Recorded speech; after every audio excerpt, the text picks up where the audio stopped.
Այսօր հեռուստադիտողները սպասում էին ծովաչքերի պատճառով հեռուստասերիալի հերթական ամենալարված և ամենասպասված սերիային, բայց այն չցուցադրվեց։ Պատճառը ծանր ու նշանակալի օրն էր՝ ապրիլի 24-ը։ Այսօր Հայոց ցեղասպանության 110-րդ տարելիցն էր ու բոլոր հեռուստատեսային ալիքների ուշադրության կենտրոնում գտնվեցին հիշատակին ու պատմական արդարությանը նվիրված ծրագրերը։ Այսօր խոնարհվում ենք 1,5 միլիոն անմեղ զոհերի հիշատակին և հարգում մեր ժողովրդի պայքարը արդարության ու գոյության համար, սակայն հեռուստադիտողները միանշանակ գիտեն, երբ սերիալը վերադառնա էկրան, սկսվելու է սյուժետային կիզակետը։ Ծովաչքերի պատճառով սերիալն արդեն իսկ դուրս է եկել դասական ընտանեկան դրամայի շրջանակներից։ Այն դարձել է հոգեբանական դրամա ներքին պայքարի, սրտի բարոյականության ու վրեժի մասին։ Դատարանի դահլիճում ճշմարտությունն ու սուտը բախվում են միմյանց։ Էլկան վերջապես հաղթահարում է սեփական կասկածները և հայտնվում է դահլիճում այն պահին, երբ Արմանը վստահ է, որ մենակ է այս պայքարում։ Դահլիճի լռությունը խզում է միայն Էլկայի ձայնը։ Թե ինչ է նա ասում, պարզ դարձավ հեռուստադիտողներին, բայց մի բան նաև պարզ է՝ Էլկան սիրում է Արմանին, չի կարողանա աչք փակել այն ամենի, ինչ տեղի է ունենում Արմանի շուրջ։ Մյուս կողմից Դիանան իր հղիությամբ կարծես հույս է տալիս, որ նա կփոխվի, բայց բոլորին հայտնի է նրա անցյալը՝ սառը հաշվարկով գծված դավադրություններ, սպանություններ, մանիպուլյացիա։ Այժմ նա փորձում է Սառային մոտենալ երեխայի անվան տակ, բայց արդյոք սա ապաշխարանք է, թե հերթական խաբեություն, դեռ հարց է։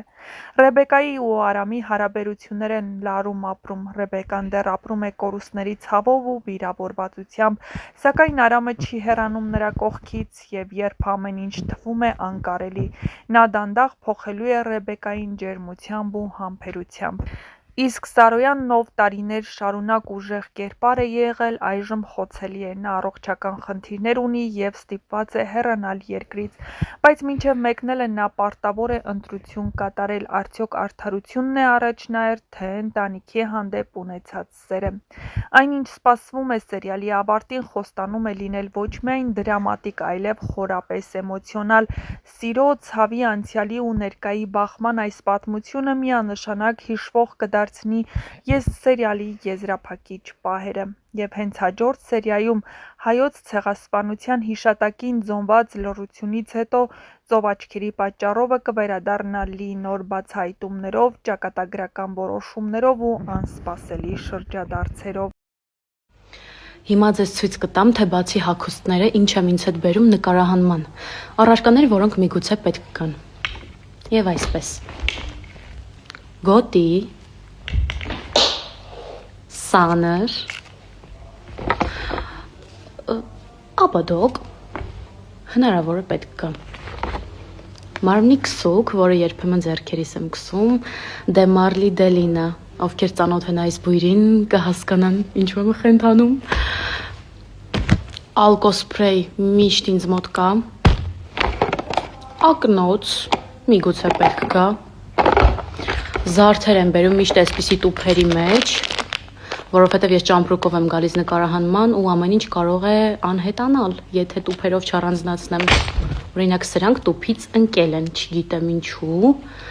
Հիմա կտեղավորեմ։ Հոպ։ Դե բացի այս ամենը պարզ է, պետք են գալիս հողաթափեր, պայուսակներ, կոշիկներ, ինչպես հասկացաք, ես ամեն ինչ տուփերով եմ բերում։ Կարող եմ ինչ-որ տոպրակի մեջ ես ամեն ինչը տեղավորել, խցկել, բայց դրանք կարող են փչանալ, վնասվել, ձևափոխվել, այ դրա համար էլ ես միշտ ճամպրուկով եմ գալիս։ Տեսեք,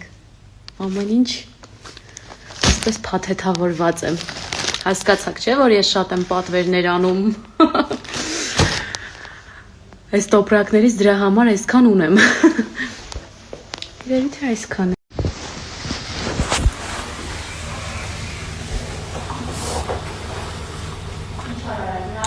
Ուղղակի ստեղի լուսավորությունը լավն էր դրա համար եք աստեղ։ Հանգիստ մնա շփվենք։ Լավ։ Պասպորտս կտակ ստորագրի գնա։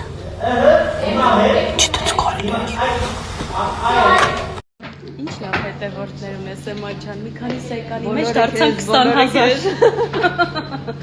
Արի հաճախ նկարենք, հա, վիդեոներ։ Դու ինչ շահագործում ես։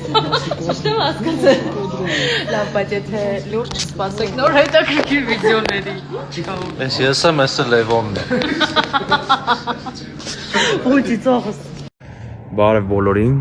շատ ուրախ եմ, որովհետև վերջապես ստացա Ամերիկայի վիզան 10 տարով։ Ներքևում էջը կնշեմ, կարող եք դիմել, ովքեր որ ուզում են մեկնել Ամերիկայի Միացյալ Նահանգներ ու ստանալ վիզա։ Ասեմ, որ շատ լավ են աշխատում ու ձեր շանսերը մեծ կլինի, եթե դիմեք իրանց։ Հիմա ներքևում կնշեմ։ Երբ մի քիչ շուտ ես քնելուց շորերը հագել, բայց դեռ քույրիկը հեռախոսազանգ ունի։ Պիտի սպասել։ Ասենք նենց ենք ժպտում, իբր նորմալ է, էլի։ Ինչ-որ բան այն չէ, այո։ Եկեք ես հովին կանգնել։ Ու ես բոթասներով, ինչ իմանայի, որ ձյուն կգա, կոնե սապոկներով կմնայի։ Ժողովուրդ, ուրեմն ինձ մնացել է ընդամենը մի տեսարան, որից հետո ես պիտի գնամ տուն ու Ադրինեն մտածում էր, որ իրեն էլ է այդքան մնացել, բայց պարզվեց, որ շատ ունի, ասա, որ արդար է։ Չի ուզում հասկանամ, սա նորմալ է։ Չէ, ես չեմ դուք եք, սա նորմալ է։ Այո, սիրելիս, որովհետև ես 5 օր թատրոնում եմ եղել։ Խնդրեմ, 5 օրը չի եկես յոնքի։ Հետո ասում եք սարան խեղճա, տեսեք ով է խեղճը էստան։ Ոյ բոլես, ոչինչ դու էլ տուն կգնաս մի օր։ Մի օր։ Բարի օր բոլորին։ Վերջապես ինձ մոտ ստացվում է ավելի շուտ քնել եւ ավելի վաղ արթնանալ։ Ես այսպես ուզում եմ ինձ համար ռեժիմ սահմանել, ինչը շատ կարեւոր է, դա էլ հնարավոր չէ առանց անհարմարությունների։ Այսինքն մի փոքր քեզ պետք է նեղություն տաս, որ դա կարողանաս իրականացնել։ Եվ այսպես արթնացել եմ 8:30, հասցրել եմ գնալ Զումբայի պարապմունքի։ Ես հասկացել եմ, ինձ գրավում է ոչ թե հենց բուն բարը, այլ այն խելահեղ էմոցիաները, որ այնտեղ ստանում եմ, ժողովուրդ դուք չեք պատկերացնի այդ պարապմունքի ժամանակ ինչա կատարվում։ Ես չեմ կարող նկարագրել բառերով։ Կեսից ավելանում է բաչատան,